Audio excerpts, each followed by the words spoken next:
Hello and good morning, students.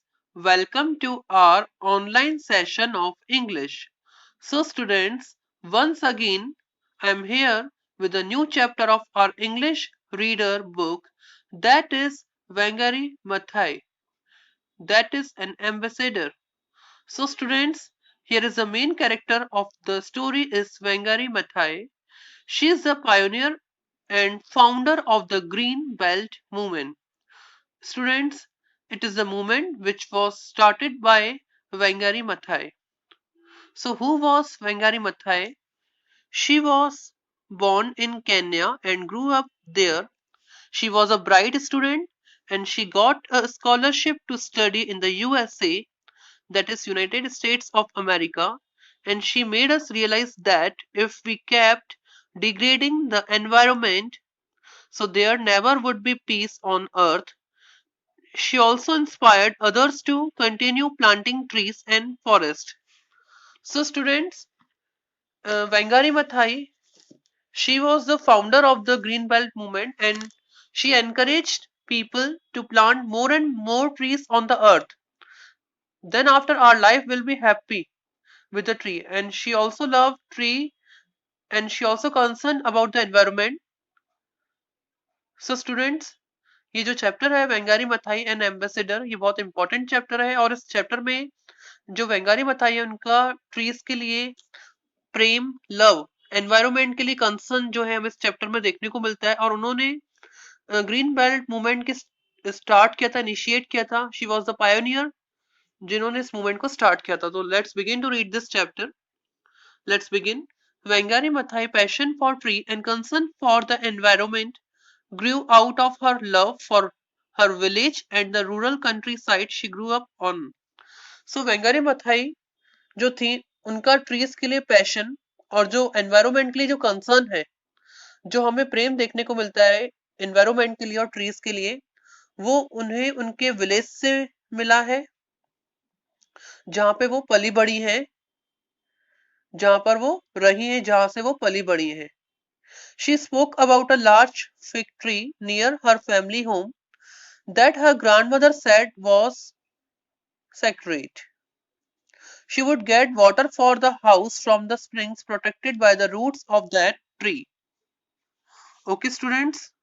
So, students, हमें यहाँ पर क्या देखने को मिलता है कि जो उनका कंसर्न है एनवायरनमेंट के लिए ट्रीज के लिए जो पैशन है वो उन्हें उनके विलेज से मिला है जहाँ पर वो पली बड़ी है she also spoke about a large fig tree near her family home और उन्होंने अपने घर के पास के एक फिग ट्री जो उनके घर के पास में था उसका भी जिक्र किया है उसके बारे में भी बताया है और कहीं ना कहीं जो था वो पेड़ वो काफी पवित्र पेड़ था और उन्होंने बताया वो बताती हैं कि वो वहीं से उन्हीं पेड़ की जड़ों से जो पानी निकलता था वहीं से वो अपने घर के लिए पानी भरकर लाती थी तो उन्होंने इस अकॉर्डिंग ये बताया है now she said about 200 yards away from the fig tree was a stream named Kungunu with water so clean and fresh that we drank it straight from the stream और यहाँ पर वो बताती हैं वो कहती हैं कि फिग ट्री से 200 यार्ड्स लगभग दूर जो है एक धारा बहती थी पानी की जिसका नाम था कुनगुनु और इसका जो पानी था वो काफी क्लीन था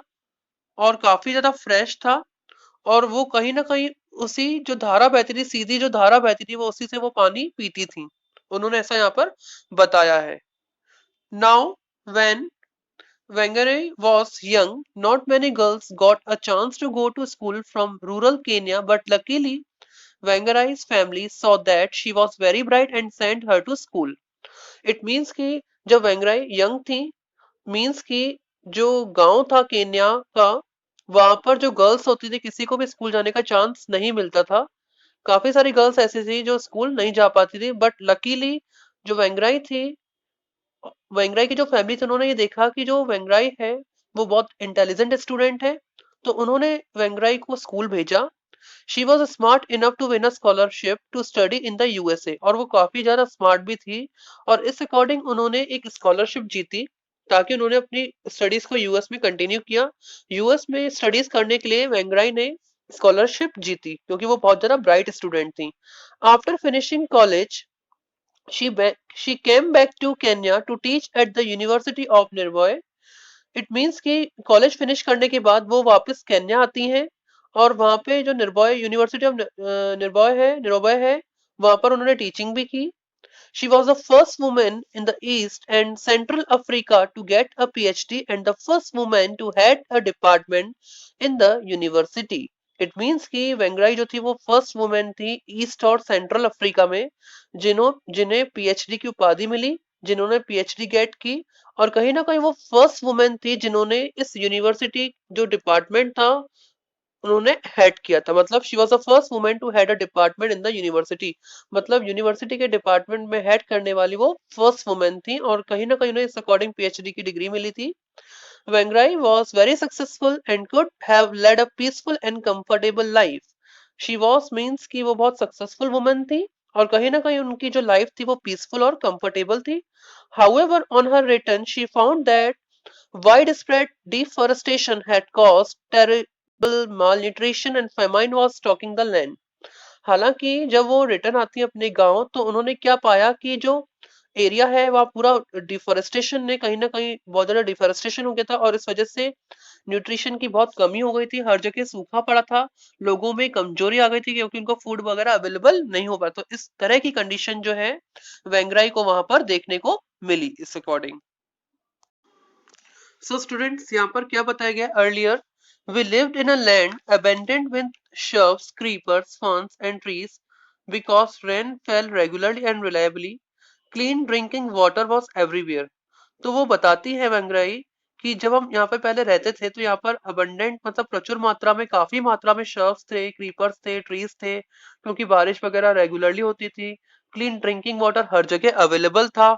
there were large well water fields of maize, beans, wheat, vegetables और हर जगह लार्ज वेल कहीं ना कहीं वाटर फील्ड्स थी, खेत थे, मेज थी जिसमें बीन्स थी, व्हीट, वेजिटेबल सब चीजें अवेलेबल हो जाती थी.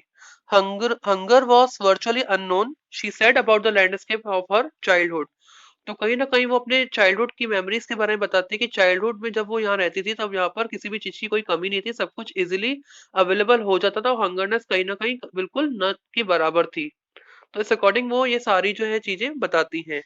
वेंगराई wondered what happened to the lush land. वो बोलती है, वो एकदम आश्चर्यचकित हो जाती है कि क्या हो गया इस लैंड को जहां पर सब चीजें होती थी अब कुछ भी अवेलेबल नहीं है.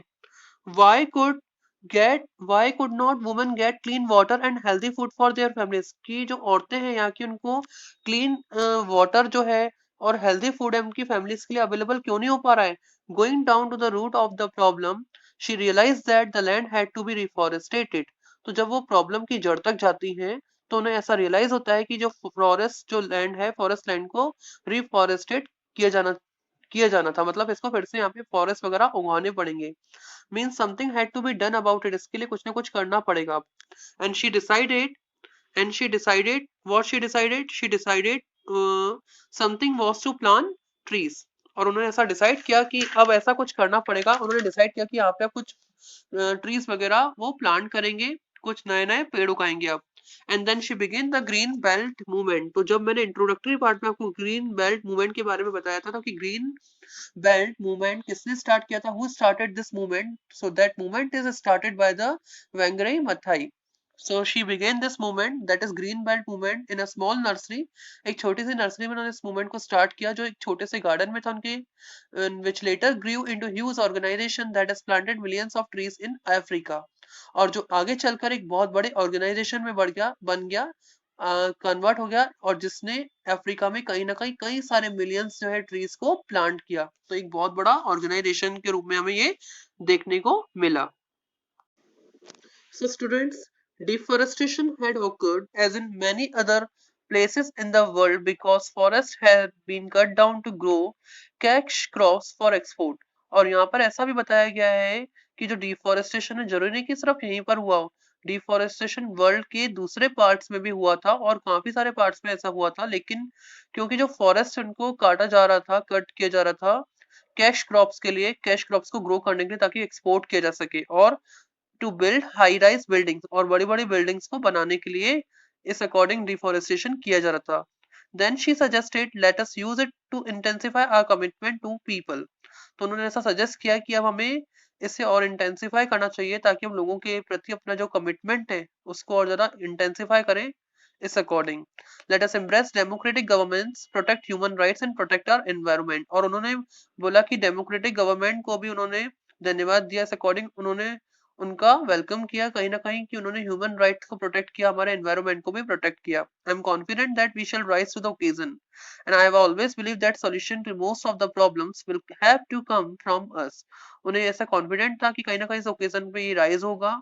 एंड इस अकॉर्डिंग उन्होंने बोला कि मुझे ऐसा विश्वास है कि जो काफी सारी जो प्रॉब्लम्स का जो सोल्यूशन है वो कहीं ना कहीं हमें अपने आप से ही मिल जाता है। So in this years prize the Norwegian Nobel committee has placed the critical issue of environment. तो इन इस प्राइज डिस्ट्रीब्यूशन में जो नॉर्वेजियन नोबेल कमिटी थी इन्होंने एनवायरनमेंट के क्रिटिकल इशू को प्लेस किया एंड उन्होंने लिंक किया and linkage to the democracy and peace before the world, और वर्ल्ड के सामने उन्होंने इसे लिंक किया डेमोक्रेसी और पीस के साथ। And for their visionary action I am profoundly grateful. वो बोलती हैं कि इस विजनरी एक्शन के लिए मैं आपके लिए बहुत ज्यादा आभारी हूँ। and that you recognizing that sustainable development, democracy and peace are indivisible is an idea whose time has come। और कहीं ना कहीं इनके सस्टेनेबल डेवलपमेंट को पहचानने के बाद कहीं ना कहीं डेमोक्रेसी और पीस एक ऐसे इंडिविजुअल आइडियाज हैं जो अकॉर्डिंग उस टाइम पे आए थे, तो अकॉर्डिंग वो बताती हैं। So students, here it is said that my inspiration partially comes from my childhood experiences and observations of nature in rural Kenya। सो यहाँ पर वेंगरी मैथाई क्या बोलती है कि जो मेरा इंस्पिरेशन है वो कहीं ना कहीं पार्शियली मुझे अपने चाइल्डहुड एक्सपीरियंस से मिलता है, और जो रूरल केन्या में जो मेरे ऑब्जर्वेशंस थे नेचर के लिए, तो कहीं ना कहीं मुझे ये सारा जो है वहीं से मिलता है, मेरा जो इंस्पिरेशन है। And as I was growing up, I witnessed forests being cleared and replaced by commercial plantation which destroyed local biodiversity and the capacity of forests to conserve water। और जैसे जैसे मैं बड़ी हो रही थी तो मुझे कहीं ना कहीं मैं इस बात की विटनेस हूँ कि किस अकॉर्डिंग फॉरेस्ट को क्लियर किया गया, रिप्लेस किया गया कमर्शियल प्लांटेशंस के अकॉर्डिंग, कमर्शियल प्लांटेशन करके इन्हें रिप्लेस किया गया। और इस अकॉर्डिंग कहीं ना कहीं हमारी जो लोकल बायोडाइवर्सिटी है वो डिस्ट्रॉय हुई, और जो फॉरेस्ट की जो कैपेसिटी थी जो वाटर को कंजर्व कर रखे, सुरक्षित करके रखे सके, वो सारी क्या हो गई, डिस्ट्रॉय हो गई। लोकल बायोडाइवर्सिटी, फॉरेस्ट की जो कैपेसिटी थी वाटर कंजर्वेशन की, वो सारी क्या हो गई, डिस्ट्रॉय हो गई। इन 1977 when we started the green belt movement, तो ये दिखता है हमें कि 1977 में उन्होंने ग्रीन बेल्ट मूवमेंट स्टार्ट किया था। She initiated the green belt movement in the 1977 and she said here I was partially responding to the needs identified by the rural women, namely lack of firewood, clean drinking water, balanced diet, shelter and income। तो वो कहती हैं कि कहीं ना कहीं वो इस बात के लिए रिस्पॉन्डेड थी कि उन्होंने उनकी नीड्स को किस अकॉर्डिंग आइडेंटिफाई किया, जो रूरल वुमेन थी उनकी नीड्स को किस अकॉर्डिंग उन्होंने आइडेंटिफाई किया, और क्या क्या थे उनकी नीड्स, कहीं ना कहीं lack of firewood, clean drinking water, balance diet, shelter and income. तो ये कहीं ना कहीं उनकी नीड्स थी जिन्होंने जिसे वेंगरी बताई ने आइडेंटिफाई किया। Throughout Africa women are the primary care takers holding significant responsibility for tilling the land and feeding their families. तो पूरे अफ्रीका में जो वुमेन है वो बहुत इंपॉर्टेंट रोल प्ले करती है, वो प्राइमरी कहीं ना कहीं केयर टेकर्स हैं, या कई सारी उनके पास रिस्पॉन्सिबिलिटी जैसे लैंड वगैरह पे टाइलिंग करना और अपनी फैमिलीज को फीड करना। ठीक है, तो इस अकॉर्डिंग हमने ये देखा they are often the first to become aware of environmental damage as resource because scarce and incapable of sustaining their families. तो उन्होंने देखा कि वो फर्स्ट ऐसी बनी जो इन्वायरमेंटल डैमेज के लिए अवेयर हुई एज अ रिसोर्स के अकॉर्डिंग, और वो कहीं ना कहीं देखा कि कहीं ना कहीं ये चीज जो है उनकी फैमिली वगैरह के लिए भी आगे चल के इनकेपेबल और स्कार्स उन्हें कमी इस चीज की, रिसोर्सेज की कमी वगैरह पड़ सकती है। तो इस अकॉर्डिंग उन्होंने इस चीजों को आइडेंटिफाई किया। तो वेंगरी मैथाई ने फाइनली जो 1977 में ग्रीन बेल्ट मूवमेंट स्टार्ट किया वो कहीं ना कहीं काफी ज्यादा हेल्पफुल रहा। So students, here what is said, I came to know, understand that what the environment is destroyed, plundered and mismanaged, we undermine our quality of life and that our future generations। So जो वेंगरी मथाई हैं वो कहती हैं कि मुझे यह पता चला, मुझे जानने में आया कि किस अकॉर्डिंग वो समझ में आया मुझे कि किस अकॉर्डिंग जो एनवायरनमेंट है उसको डिस्ट्रॉय किया जा रहा है, किस अकॉर्डिंग एनवायरनमेंट का मिसमैनेज किया जा रहा है, उसको मैनेज नहीं किया जा रहा है। और मुझे ये समझ में आया कि हमारी लाइफ और हमारी जो फ्यूचर जनरेशन है इस अकॉर्डिंग कहीं ना कहीं डेंजर में आ जाएंगी। तो इसीलिए हमें अपने एनवायरनमेंट को प्रोटेक्ट करना जो है बहुत जरूरी है। हमें ज्यादा से ज्यादा ट्री प्लांटेशन करना चाहिए। So tree planting became a natural choice to address some of the initial basic needs identified by women. So tree planting जो था कहीं ना कहीं नेचुरल चॉइस बना, कुछ इनिशियल बेसिक नीड्स जो वुमेन के द्वारा आइडेंटिफाई की गई थी, तो इस अकॉर्डिंग ट्रीज प्लांटिंग करना बहुत ज्यादा कंपलसरी हो गया। कहीं ना कहीं बहुत ज्यादा इंपॉर्टेंस हमें इसकी देखने को मिलती है। Also, tree planting is simple, attainable, and guarantees quick, successful result within a reasonable amount of time. और ये भी हमें जानने को देखा कि जो ट्री प्लांटिंग है वो कहीं ना कहीं सिंपल अटेनेबल है, एक हमें गारंटी क्विक है कि हमें रीजनेबल अमाउंट ऑफ टाइम में एक अच्छा रिजल्ट देता है। हम अपने एनवायरनमेंट को कितना अच्छा बना सकते हैं, हम एक खुली हवा में सांस ले सकते हैं, और ये प्योर एयर हमारे लिए कितनी ज्यादा अच्छी रहती है। And these are all important to sustain interest and commitment. So together we planted over 30 million trees that provide fuel, food, shelter and income to support children and education and household needs.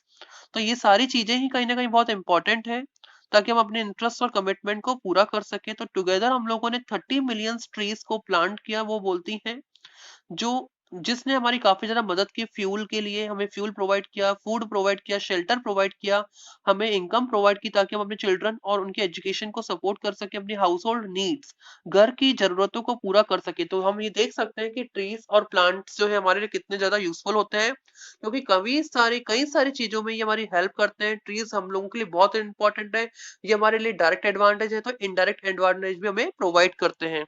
The activity also creates employment and improves soil and watershed. और ये जो activity है कहीं ना कहीं employment और हमारे soil and watershed को भी कहीं ना कहीं बहुत ज्यादा इम्प्रूव करती है, सारी लाइफ क्वालिटी को बहुत ज्यादा इम्प्रूव करती है।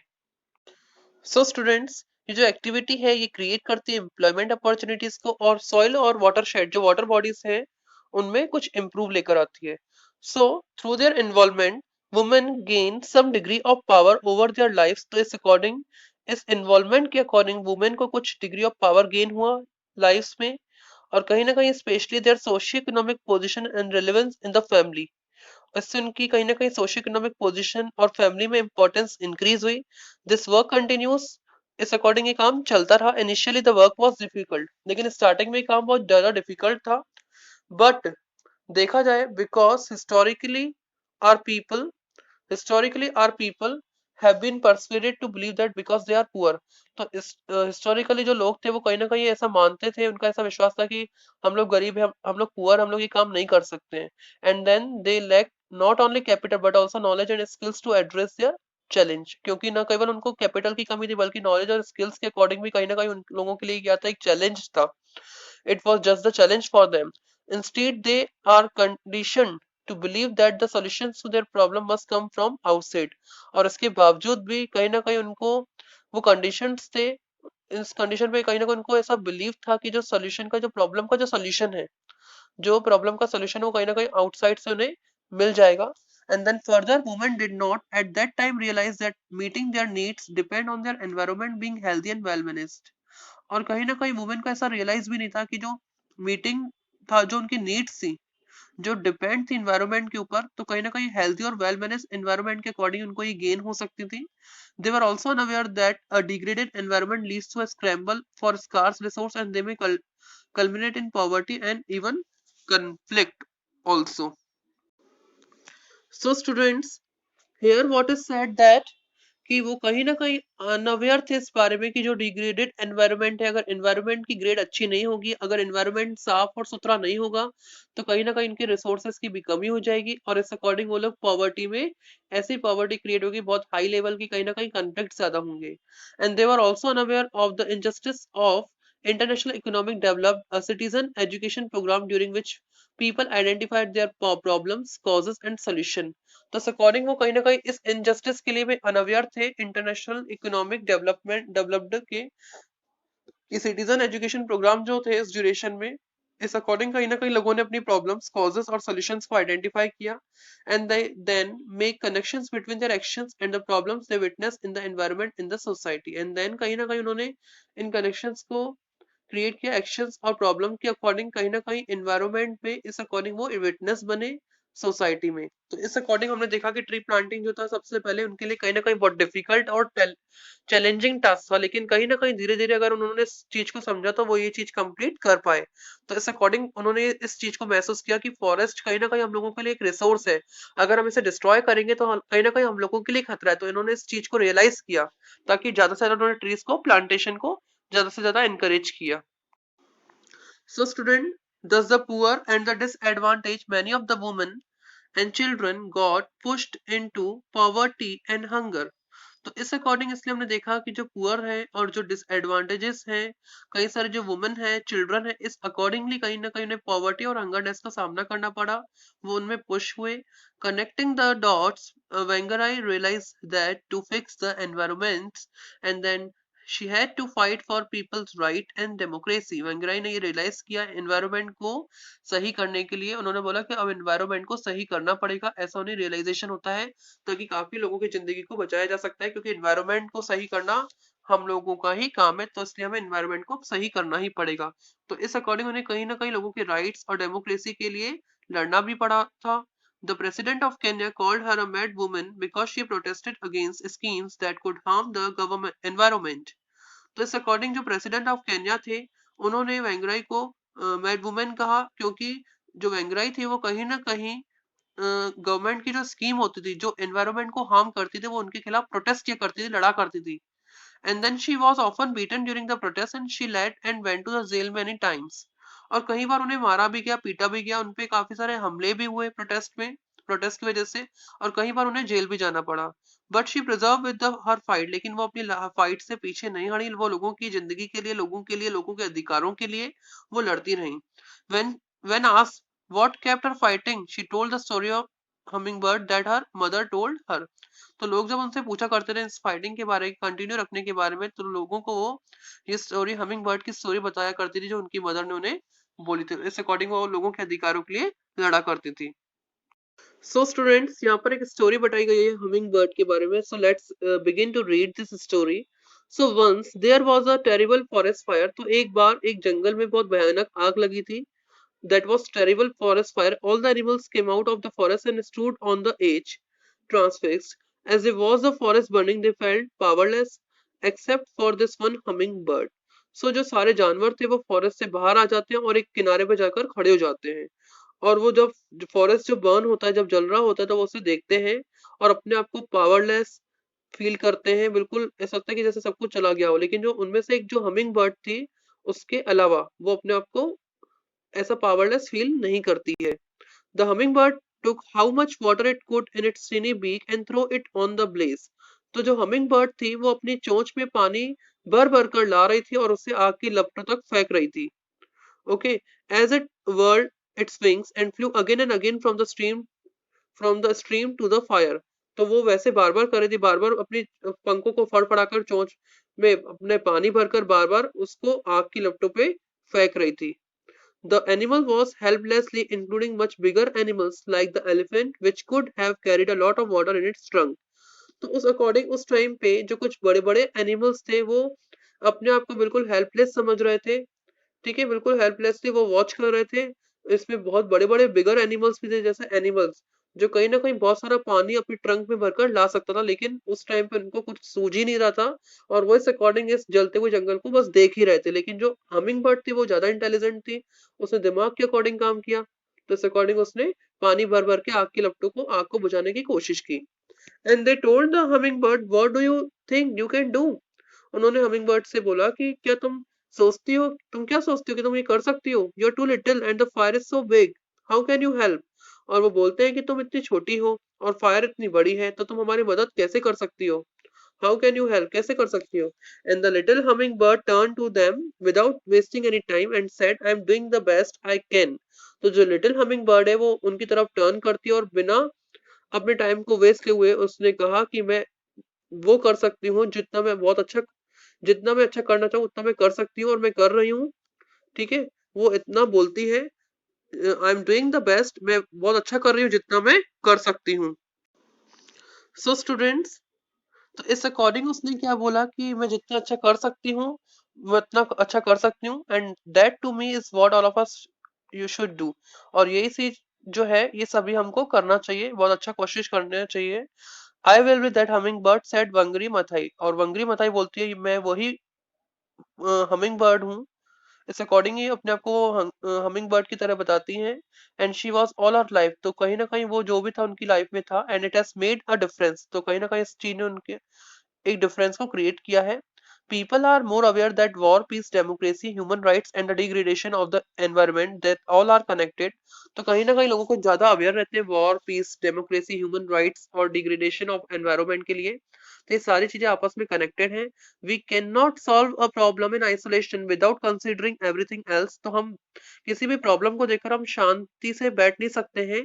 आइसोलेशन में हमें इस प्रॉब्लम को सॉल्व करना ही पड़ता है। As she said in her Nobel Peace Prize acceptance speech, तो ऐसा ही उन्होंने अपनी Nobel prize peace prize acceptance speech में ऐसा कुछ कहा था, that is sustainable development, democracy and peace are indivisible. तो इस तरह का स्टेटमेंट जो है उन्होंने, जब उन्हें नोबेल पीस प्राइज दिया गया था, इस पीस प्राइज के एक्सेप्टेंस में उन्होंने स्पीच में ऐसा कहा था। तो उन्होंने, एंड देन इसी वजह से उन्हें ये नोबेल प्राइज मिला था, because she started the green belt movement in a small nursery and then it converted into the huge organization, and then she had planted the millions of trees in the Africa. तो इस वजह से Kenya and Africa में जिस according उन्होंने काम किया, जिस अकॉर्डिंग उन्होंने ट्रीज प्लांटेशन किया, ग्रीन बेल्ट मूवमेंट स्टार्ट किया, तो इस अकॉर्डिंग उन्हें जो नोबेल प्राइज दिया गया था इस अकॉर्डिंग। तो इस प्राइज में उन्होंने सभी लोगों की वो थैंकफुल रही। और इस अकॉर्डिंग उन्होंने इस क्रिटिकल इश्यूज को किस अकॉर्डिंग सॉल्व किया, ये हमें देखने को इस चैप्टर में मिलता है। And then she was a very bright and brave lady. Okay, तो इस अकॉर्डिंग ये चैप्टर था हमारा वंगरी मथाई का students. So it was all about the chapter, it was all about the chapter. So students, thank you very much. Okay students, okay students. So students, now it was all about the chapter, that is Vangri Mathai. Now students, we will discuss about the word meanings of the chapter. So students, you don't have to worry about the exercise. अगर आपको video में exercise clear नहीं समझ में आएगी तो आप मेरे ओरल जो मैं डिक्टेट करूंगा वो तो आप सुन ही सकते हो, और जब आपको प्रिंटेड नोट्स अवेलेबल हो जाए तो आप बुक में फिल भी कर सकते हैं। So you don't have to worry about the exercise. So meanings we discuss now, that is first is malnutrition. It means weakness caused by non availability of food. Means कि food की non availability की वजह से जो weakness होती है उसे हम बोलते हैं malnutrition. Next is stocking the land, that is spread throughout the land. Next is cash crops. Cash crops का मतलब होता है crops that are cultivated to be sold, ऐसी क्रॉप्स जिसको बेचने के लिए कल्टीवेट किया जाता है। नेक्स्ट है डेमोक्रेसी, दैट इज इक्वलिटी। तो डेमोक्रेसी को हम इक्वलिटी बोलते हैं। So students, the next question is the true और फॉल्स। तब हमें ट्रू और फॉल्स बताना है। तो ट्रू और फॉल्स में हम फर्स्ट स्टेटमेंट देखेंगे क्या है। हमने पूरा चैप्टर पढ़ा है तो हम लोग सब समझ सकते हैं कि ट्रू कौन सा है, फॉल्स कौन सा है। Now the first is Vangri Mathai passion for trees came from her grandmother and other family members. तो जो वांगरी मथाई है उनको ट्रीज के लिए जो पैशन है वो अपनी ग्रैंडमदर और अदर फैमिली मेंबर से मिला था। So that is true. Okay student, now the second question, Wangari Maathai could not have led a comfortable life. जबकि हमने चैप्टर में रीड किया था कि Wangari Maathai could have led a comfortable life. So ये हमारा क्या हो जाएगा, सेकंड स्टेटमेंट फॉल्स हो जाएगा इसमें। Now the third statement is deforestation had destroyed the lush and scape around her home. ये हमने पढ़ा था, ऐसा ही था कि डिफॉरेस्टेशन ने सब कुछ लश कर दिया था, escape around her home, तो ये हमारा ट्रू हो जाएगा। Now the fourth is the dots that Vangri Mathai connected were the relationship between people's right, democracy and peace. तो एज इट इज स्टेटमेंट हमने चैप्टर में पढ़ा था इसके बारे में कि वो सारे रिलेशनशिप थे आपस में कनेक्टेड थे, people's right, democracy and peace. So this statement is also true. And the fifth statement is that Vangri Mathai found planting trees was a way of undoing environmental damage. So that is also true. So I just repeat all the answer of true and false. The first is true, the second is false, the third is true, the fourth is true, and the fifth is true. Next question answer है, notes में मिल जाएंगे आपको। Next question is vocabulary. So find out the words from the text that mean same as the following. तो हमें इन जो ये words हैं इनके सामने हमें सेम मीनिंग का वर्ड लिखना है for from the chapter. The first word is brilliant. So brilliant के जैसे हमने वर्ड रीड किया that is bright. So brilliant का हमारा हो जाएगा bright. Now the second is continued. Continued का सेम हो जाएगा हमारा सस्टेनेबल। सो सेकंड कंटिन्यूड का मेरा सेम वर्ड हो जाएगा sustainable. Now the third is lush. Lush का सेम वर्ड हो जाएगा अबंडेंट. लश का सेम वर्ड क्या हो जाएगा abundant. Now the fourth is multi storied. So multi storied का हमारा सेम वर्ड हो जाएगा high rise building. That is high rise building. Now the fifth is reason. तो रीजन के लिए हमारा सेम वर्ड हो जाएगा कॉज. रीजन का सेम वर्ड क्या हो जाएगा cause. Now the sixth is struggle. Struggle के लिए सेम वर्ड हो जाएगा हमारा keep fighting. That is keep fighting. Now the seventh word is huge. तो ह्यूज के लिए हमारा सेम वर्ड हो जाएगा gigantic. That is gigantic. GIGNATIC. Now the eighth word is that is calm. Calm means होता है शांत. इसके लिए सेम वर्ड हो जाएगा पीस. तो एट्थ वाले का सेम वर्ड है हमारा peace. Now the next is lead. Lead के लिए सेम वर्ड हो जाएगा head. Okay students. Now the last is under privilege. Under privilege के लिए वर्ड हो जाएगा निडी. अंडर प्रिविलेज के लिए वर्ड क्या हो जाएगा needy. Okay students. So students now it is the grammar corner. Grammar corner में हमें इन स्टेटमेंट्स को रिराइट करना है एक्टिव वॉइस के अकॉर्डिंग. हमें एक्टिव वॉइस में चेंज करना है. पैसिव में दिया हमें एक्टिव में चेंज करना है. So students you don't have to worry about this also. ये चैप्टर में आपको active and passive voice grammar book में पूरा चैप्टर एक्सप्लेन करूंगा. इसमें सिर्फ आपको इनके आंसर्स देखने. ये होल चैप्टर में आपको ग्रामर में समझाऊंगा. पूरा एक्सप्लेन करूंगा मैं आपको chapter. So you have to write only this in this. Okay. और ये मैं आपको नोट्स में भी अवेलेबल कराऊंगा. So you don't have to worry about this. मैं आपको पूरा चैप्टर एक्सप्लेन करूंगा ग्रामर बुक के अकॉर्डिंग. तो फर्स्ट हमारा this book was compiled by an eminent author. So student एक बात ध्यान रखना. पैसिव वॉइस में हमेशा ऑब्जेक्ट पहले आता है, देन हेल्पिंग वर्ब आती है, देन वर्ब की थर्ड फॉर्म आती है, देन बाय आता है एंड देन सब्जेक्ट आता है. तो ये हमारा एक स्ट्रक्चर फॉलो होता है, कॉमन स्ट्रक्चर सब में. तो मैं आपको पूरा स्ट्रक्चर्स आपको एक्टिव वॉइस से वॉइस के चैप्टर में दूंगा ग्रामर में. सो फर्स्ट आपका आंसर हो जाएगा एन एमिनेंट ऑथर. तो एमिनेंट ऑथर यहाँ पे ऑब्जेक्ट था तो ये पहले आ जाएगा. देन आफ्टर कंपाइल्ड हो जाएगा. सॉरी स्टूडेंट ये पैसिव से एक्टिव में है. तो ये पैसिव से एक्टिव में, और पैसिव से एक्टिव में सब्जेक्ट पहले आता है. तो ये कहीं ना कहीं सब्जेक्ट था तो ये एन एमिनेंट पहले आ गया ऑथर. फिर कंपाइल्ड दिस बुक. तो अगर मैं इसको पैसिव में चेंज करूंगा तो दिस बुक ये यहाँ पे ऑब्जेक्ट बन गया. फिर हेल्पिंग वर्ब आ गई, फिर वर्ब की थर्ड फॉर्म आ गई, फिर बाय आ गया, फिर सब्जेक्ट आ गया. तो ऊपर पैसिव हो गया. तो पहले का आंसर आपको बुक में दिया हुआ है. सेकंड है the stories were written by the children from different school. तो इसका आंसर हो जाएगा children wrote the stories from different schools. Children wrote, WROTE wrote the stories from different school.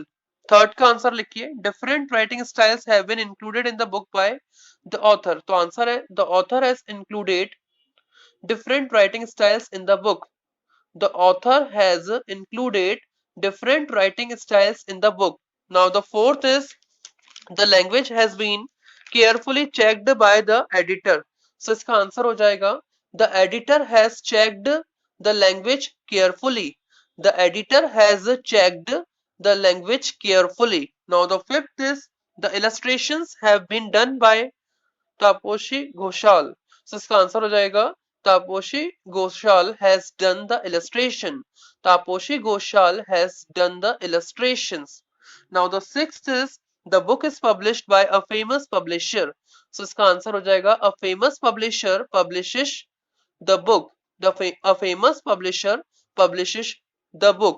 So students ये पूरा exercise के बारे में you don't have to worry about it. You will get the notes of it also. So it was all about the chapter that is Wangri Maathai. So student ये सारी हमारी exercise थी and all about the exercise of this chapter. So students thank you very much.